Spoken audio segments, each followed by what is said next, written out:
وإذا تليت عليهم آياته زادتهم إيمانا وعلى ربهم يتوكلون।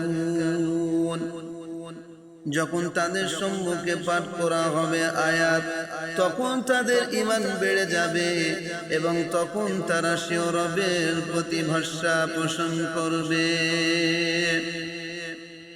নবী পাক সাল্লাল্লাহু আলাইহি ওয়াসাল্লাম বললেন, আমার সাহাবায়ে কেরামেরা, তোমরা শুনে রেখে দাও, জেনে রেখে দাও, লোহায় যেমন মরিচা পড়ে ঠিক তেমনি মানুষের অন্তরে মরিচা ভরিয়া যায়। সাহাবীরা জিজ্ঞাসা করলেন, ইয়া রাসূলুল্লাহ, ইয়া হাবিবাল্লাহ, হুজুর, ওই মরিচাটা কেমন করে পরিষ্কার হবে, অন্তরটা কেমন ভাবে পরিষ্কার হবে? নবী পাক সাল্লাল্লাহু আলাইহি সাল্লাম বলেছিলেন, ও বাবা সাহাবীরা, তোমরা শুনে রেখে দাও, জেনে রেখে দাও, আমি নবী পাক সাল্লাল্লাহু আলাইহি ওয়াসাল্লাম জানিয়ে দিলাম, তোমাদের ওই মরিচাটা পরিষ্কার করার জন্য, অন্তর থেকে মরিচাটা পরিষ্কার করার জন্য, অন্তর পরিষ্কার করার জন্য বেশি বেশি বেশি বেশি বেশি বেশি বেশি বেশি করে মৃত্যুকে স্মরণ করতে হবে, আর অধিক পরিমাণে কুরআন শরীফ তিলাওয়াত করতে হবে।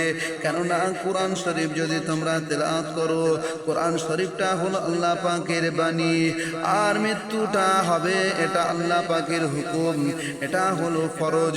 ও ভাই জানেরা, যুবকেরা, আব্বা জানেরা, নবী পাক সাল্লাল্লাহু আলাইহি সাল্লামের হাদিসের প্রতি আমরা আমল করব, আমরা নবী পাক সাল্লাল্লাহু আলাইহি সাল্লামের কথার মর্যাদা দেব।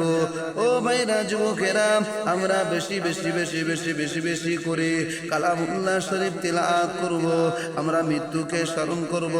আমাদের অবশ্যই প্রত্যেকের মৃত্যু স্বাদ গ্রহণ করতে হবে।